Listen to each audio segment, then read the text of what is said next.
You're tuned into All This Math. This is Professor Parker, and today's lesson is solving systems of equations, right? We solving systems of equations, but we're solving them by the substitution method.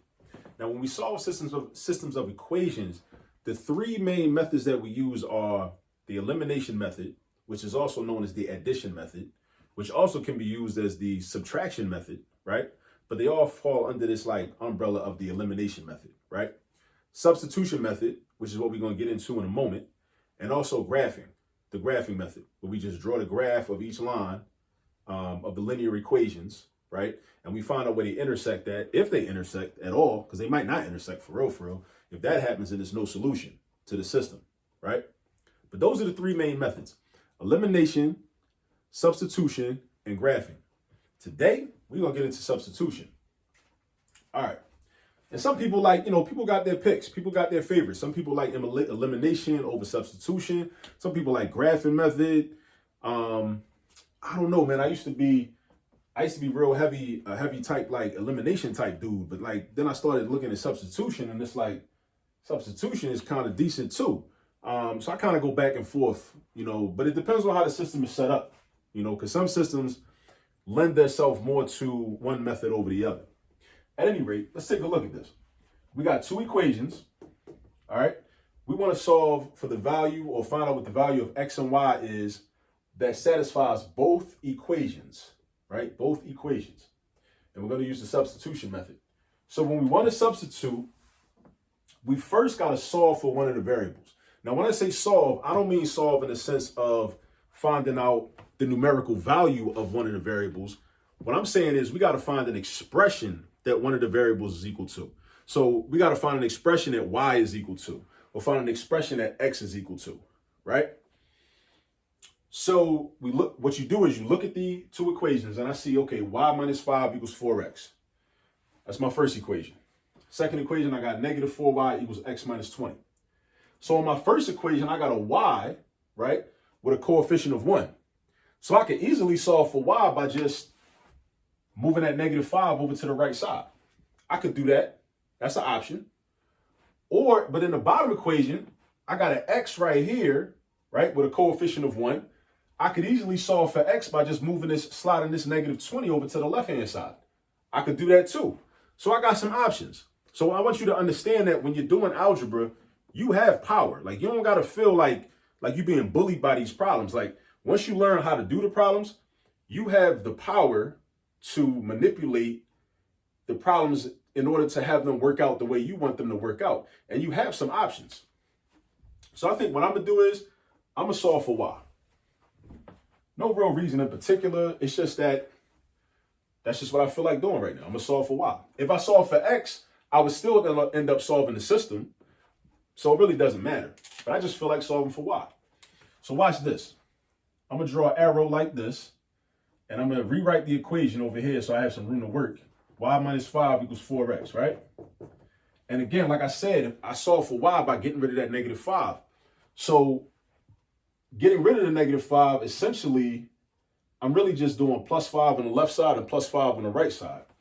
So check this out. Plus 5 and plus 5. Boom, boom. Y equals now. Nobody better not write 9x over here. You better not write 9x over there, because you can't do that. That's one of the 7 deadly sins of algebra. You cannot combine unlike terms. This has an x in it. This 5 don't. You can't add them together. You can multiply them or divide them, but you cannot add them together. They are not like terms. You can only add or subtract like terms. So what you do is you write them next to each other. So instead of combining this and making it 9x, which would be wrong, just dead wrong, you write the 4x and the 5 next to each other. So it's y equals 4x plus 5. Boom. So now we solve for y. But like I said, understand this. Technically, we solved for y. We don't have a numerical value for y, but we have an expression for y. So that means that y is the same thing as 4x plus 5. Y is equivalent to 4x plus 5. Now we can substitute. Now check this out. Let me get another color, right? So since I know that y is the same thing as 4x plus 5, I could go to the other equation. Now, remember, when you substitute, you always go to the other equation, right? And you find y. So I know y is equal to this. So I'm going to say, boom, I'm going to draw a box around that. And I know y is right here. So basically, I'm replacing this y with this expression. I'm replacing this y with this expression. This y gets replaced with this expression. And that's how we substitute. So watch what it's going to look like. It's going to look like this.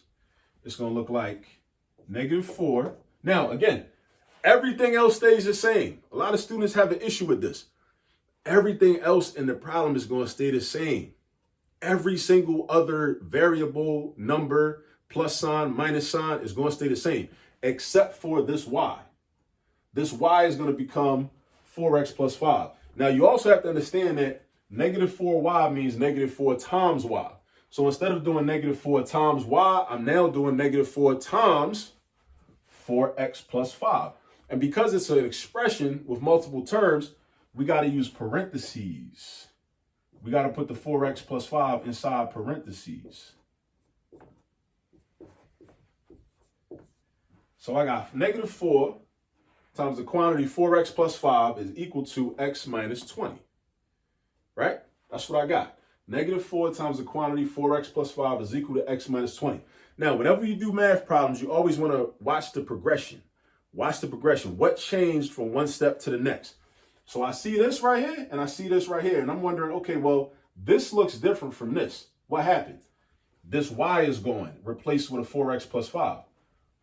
What gave me the right to do that? Oh, this gave me the right to do that. Because I know that y is equal to 4x plus 5. And how do I know that? Because from the top equation, we had y minus 5 equals 4x.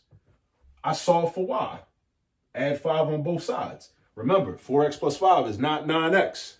It is not 9x. They are not like terms. You cannot add them together. Don't do it. So y equals 4x plus 5. I can't emphasize that enough. I go hard with that because so many students make that mistake. And I've seen it thousands of times. All right. So now we're ready to solve for x. So what we're going to do is we're going to solve for x using this. And then once we solve for x, we're going to go back into this equation and solve for y. Because we know that y is equal to 4 times whatever x is plus 5. So we're going to solve for x first and then go back, boom, and figure out what y is. That's all we're going to do. All right. So what I want to do is I want to get rid of these parentheses. I get rid of the parentheses by using what's called the distributive property. Distributive property is what you use when you got a number or a variable outside of a set of parentheses, right? So I'm gonna distribute the -4 to the 4x. I'm gonna also distribute the -4 to the 5. So -4 times 4x is -16x. Make sure you remember the negative is negative. Negative times a positive is always a negative. Then -4 times 5 minus 20 is equal to x minus 20. Now, I'm going to do something called transpose. Transpose is when you move variables and terms to other sides of the equation. I want all the x's on the same side and I want all the constants on the same side. So I'm going to move this x over here and I'm going to move this -20 over here. Right? So now I'm going to have -16x was already over there. But when we transpose, the sign of the term or the number or the variable that we move must change. The sign must change when we transpose. So when I slide this x over here, it's not a positive x no more. Now it's a negative x. Now it's a negative x. So it's -16x minus x. This -20 was already over here, right? It was already over there, right? This -20 slides over to the right. But when I slide it over to the right, and this is what we do when we transpose. Get familiar with that term, transpose, right? When we slide it over to the right, the sign changes. So it's not a -20 no more. It's not a -20 no more. Now it's a +20. And this is really just a shortcut for the addition or subtraction property of equality, because what I could have did is said +20 on the left, +20 on the right. And lo and behold, what do we have here? +20. Who knew? So now I can combine like terms. Like up here, these are not like terms. We can't combine those, even though people be trying to combine unlike terms. Now we have like terms. These are both x's. these are both constants, and they're on the same side with each other. So negative 16x minus x is negative 17x. Negative 20 plus 20, they cancel out. That's going to be 0. Now, I already know what the answer is going to be, or the value of, I should say the value of x, because anything, the only way you can have a 0 product is if you're multiplying by 0. So I already know x is going to be 0. But technically what we do is this. In order to isolate x, we divide by negative 17. And we divide this by negative 17. So now I got x equals 0. Now, 0 can be divided by negative 17. However, don't get it confused. Negative 17 could not be divided by 0. You can never have 0 for a denominator. That's undefined. That's not real. That's not real. So you want to keep it real, right? You can't divide by 0, but 0 can be divided by other things. That gives you 0 for x. So now if I know that 0 is x, now I slide up here. Y equals 4, and I'm substituting again because I know that 0 is x. 4 times 0, use the parentheses to show multiplication, plus 5. Remember, order of operations now. What's 4 times 0? 0. And we got 0 plus 5. 0 plus 5 is 5. So the way you write your answer like a point on a coordinate plane. In parentheses, x term first, comma, y term second. So we got this. We got 0, 5. But we should check our work just to make sure that it's right. I know it's right, but we want to make sure. So let's go to the top equation. Now we're saying that if that's true, then that means that 5, because y is 5, 5 minus 5 is equal to 4 times 0. That's true, because 5 minus 5 is 0, and 4 times 0 is also 0. So it works for the top equation. Now for the bottom equation, negative 4 times 5 would be negative 20. And then we got x, which is 0. 0 minus 20 is also negative 20. So it works for the bottom equation. So whenever you're solving a system of equations, as long as your solution, right, works for both equations or however many equations you have in the system, because a system can have more, it could have more than 2 equations. Usually you'll see examples with 2 equations, but it could have more than that. As long as it works for both, then you're good. But you should always check your work and make sure, you know? Once again, if you're not subscribed to the channel, please go ahead and subscribe to the channel. Please share this video. Please tell some people about it. Anybody that's in an algebra class that's doing systems of equations or trying to learning how to solve systems of equations.